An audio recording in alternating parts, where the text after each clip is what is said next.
नहीं, आप क्या कहना चाहते हैं? मैं ये कहना चाहता हूँ, आपको व्यवस्था में रह के चीजों को व्यवस्थित करना होगा।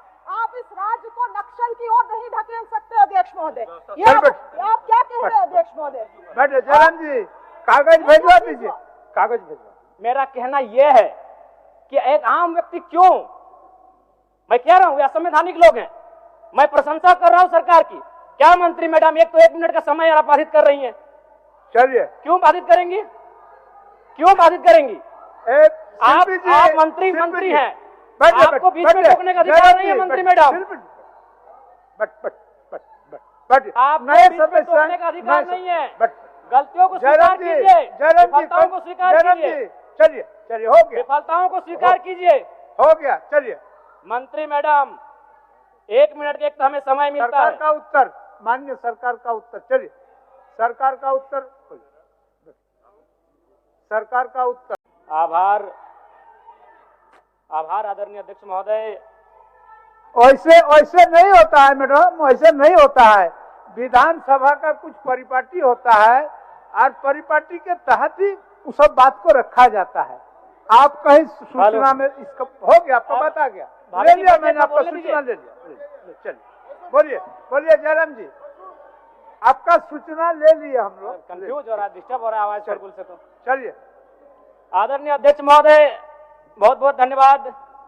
माननीय वित्त मंत्री के माध्यम से प्रस्तुत 5,508 करोड़ का अनुपूरक बजट जिसे आज प्रस्तुत किया गया, पर माननीय अध्यक्ष महोदय प्रश्न यह है कि जब पूर्व में ही जो बजट है उस बजट का खर्च करने में सरकार जब असमर्थ है तो फिर इस नए अनुपूरक बजट की आवश्यकता क्यों?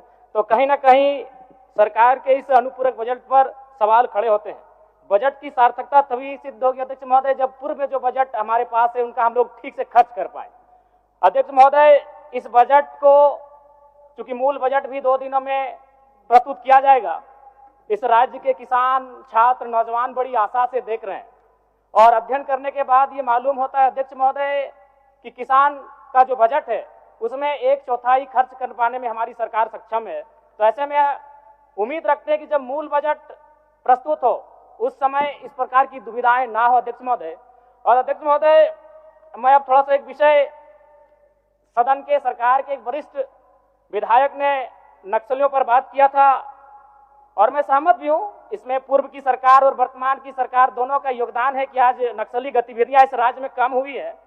लेकिन अध्यक्ष महोदय, सवाल मेरा ये है और मेरा कहना भी ये है, अभी वर्तमान में अगर आप झारखंड पुलिस की ऑफिशियल वेबसाइट को जांचेंगे तो वहां 72 नक्सलियों की सूची है। अगर आप उनके नामों को पढ़ेंगे अध्यक्ष महोदय, मैं 2-3 नाम पढ़ ही देता हूं। मिसिर बेसरा, प्रयाग माझी, अजय महतो, सुभाष महतो। जब इन लिस्टों को पढ़ेंगे ना अध्यक्ष महोदय तो आप 1970 के दौर को भी थोड़ा कंपेयर करेंगे कि जब उस समय झारखंड आंदोलन अलग राज्य की जो लड़ाई थी और उस समय जिन लोगों, जिन कौम का जान गया था, आज वे लोग नक्सली के रूप में उनका जान जा रहे हैं अध्यक्ष महोदय। 72 में हमको लगता है कि 50 आदिवासी नक्सली है अध्यक्ष महोदय। मेरा कहना यह है, ये राज्य आदिवासियों का, जंगल आदिवासियों का, दलमा का पहाड़ आदिवासियों का, पारसनाथ का पहाड़ आदिवासियों का, लुगू बाबा का पहाड़ आदिवासियों का और नक्सली भी आदिवासी अध्यक्ष महोदय। खामियां कहां रही? आखिर क्या कारण रहा कि एक आम आदिवासी नक्सली गतिविधियों की ओर प्रभावित हो? अध्यक्ष महोदय, बहुत ही गंभीर विषय है। मैं उस पर प्रकाश डालते हुए, मैं आज से लगभग 18 साल पहले इस देश के एक सम्मानित अखबार हिंदुस्तान में एक पत्रिका छपी थी, 17 तारीख 2रा महीना 2007। उसका शीर्षक था अध्यक्ष महोदय, माओवादियों ने बांटी हजारों एकड़ जमीन। अध्यक्ष महोदय, मैं पारसनाथ की तराई से आता हूं। जब नक्सली गतिविधियों का प्रश्न आता है तो सबसे पहले लोग पारसनाथ को देखते हैं। आज गांव में लोग क्या कहते हैं मालूम है अध्यक्ष महोदय कि 1990-95 में, मैं पुनः कहूंगा, मैं नक्सलियों का समर्थन नहीं करता हूं, उन्हें असंवैधानिक मानता हूं, उन पे कार्रवाई होनी चाहिए, लेकिन मैं गांव से आता हूं और गांव की बात कहता हूं।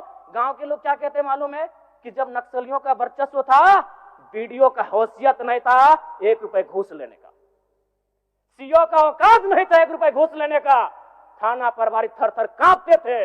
यानी आम व्यक्ति आज भी अगर गोलियां खा रहे नक्सल के नाम पर तो कारण आपका सिस्टम फेल। अध्यक्ष महोदय, इसको स्वीकारिए और नहीं तो पढ़िए झारखंड सरकार, झारखंड राज्य की गृह कार्य आपदा विभाग की रिपोर्ट, जिसमें ये कोई पुरानी रिपोर्ट नहीं अध्यक्ष महोदय, ये 2024 26 तारीख 12वां महीना 30 आप कागज भिजवा दीजिए, कागज भिजवा दीजिए।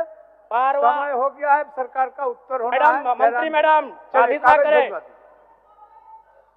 ये 12वां महीना की रिपोर्ट है अध्यक्ष एक महोदय। मिनट जयराम जी, एक मिनट। चाहते हैं क्या? जी नहीं, आप नहीं, आप क्या कहना चाहते हैं? मैं ये कि कहना चाहता हूं, व्यवस्था में आपको व्यवस्था में रह के चीजों को व्यवस्थित करना होगा। आप इस राज्य को नक्सल की ओर नहीं ढकेल सकते अध्यक्ष महोदय। ये आप क्या कह रहे हैं अध्यक्ष महोदय? बैठे जयराम जी, कागज भिजवा दीजिए, कागज भिजवा। मेरा कहना यह है कि एक आम व्यक्ति क्यों, मैं कह रहा हूं ये असंवैधानिक लोग हैं, मैं प्रशंसा कर रहा हूं सरकार की। क्या मंत्री मैडम, एक तो 1 मिनट का समय आप बाधित कर रही हैं, चलिए, क्यों बाधित करेंगी, क्यों बाधित करेंगी? आप मंत्री हैं, आपको बीच में रोकने का अधिकार नहीं है मंत्री मैडम। आप बीच में रोकने का अधिकार नहीं है। गलतियों को स्वीकार कीजिए, विफलताओं को स्वीकार कीजिए। चलिए चलिए, हो गया, विफलताओं को स्वीकार कीजिए। हो गया, चलिए। मंत्री मैडम 1 मिनट के एक तो हमें समय मिलता सरकार है। का उत्तर, माननीय सरकार का उत्तर, चलिए सरकार का उत्तर, सरकार का उत्तर।